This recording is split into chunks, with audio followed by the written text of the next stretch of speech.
Hey guys, welcome back to the channel. What's going on? Hope you guys are doing great. You guys are all safe, healthy, and blessed.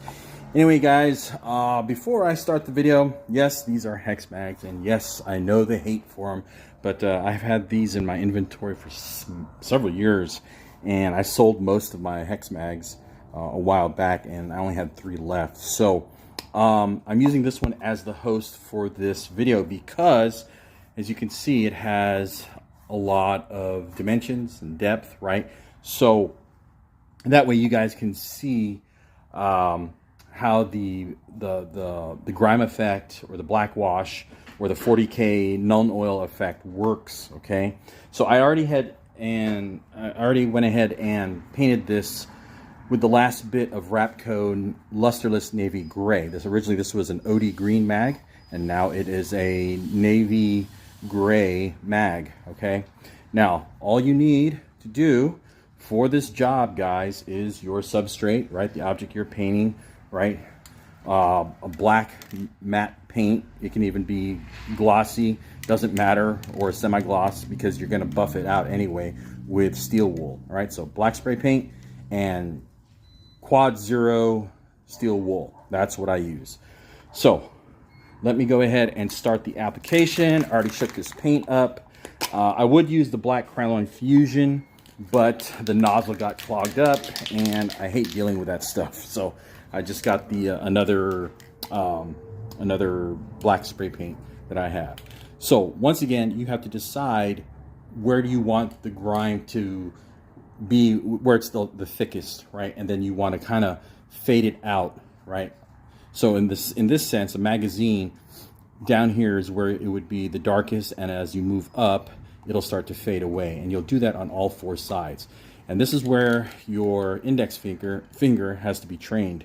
Okay, so I'm gonna go ahead and start. I'll be focusing here on the base first. Okay, again, you'll figure out your own technique, but this is what I do.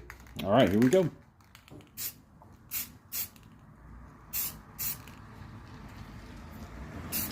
You see how I'm doing that, guys?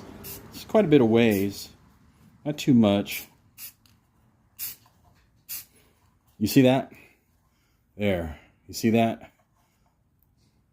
There you go. And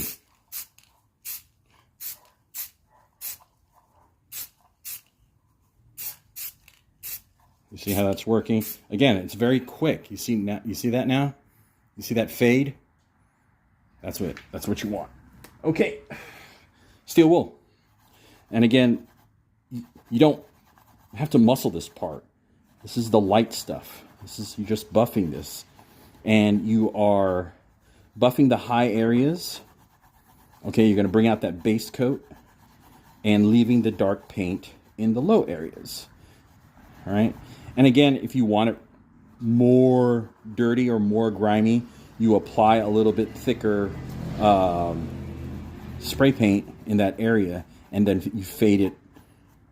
Okay, and again, that is where you have. That's why I always recommend practicing on old stock or forehands. But there it is. You see that? See that? That's it. It's so easy, guys. It is so easy, and there you have it. Bingo. Got it, guys? Super simple. It doesn't have to be hard.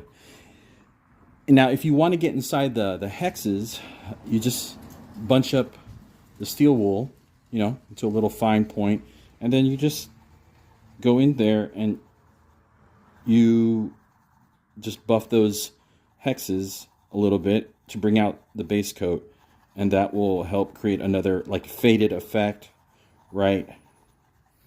You see that? Super simple. You see that right there? Super easy, guys. It's not hard.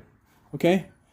And this technique applies to all parts of the rifle, right? Especially on ARs, because it has a lot of dimensions. AKs, they're generally just rectangles with very few changes in plane, right? Not much dimension to AKs. But that's it. Real simple to do. Right? You see that? Real easy. And again, if you want to make it darker, right, you'll apply a little bit more spray paint. You know, you'll again, little quick dustings. You just do more dustings until it gets really dark. Okay? Super simple. All right, guys, if you have any questions or comments, go ahead, post down below. Thanks for watching, guys. Be safe out there. God bless you all. God have mercy on us all. And Jesus is King.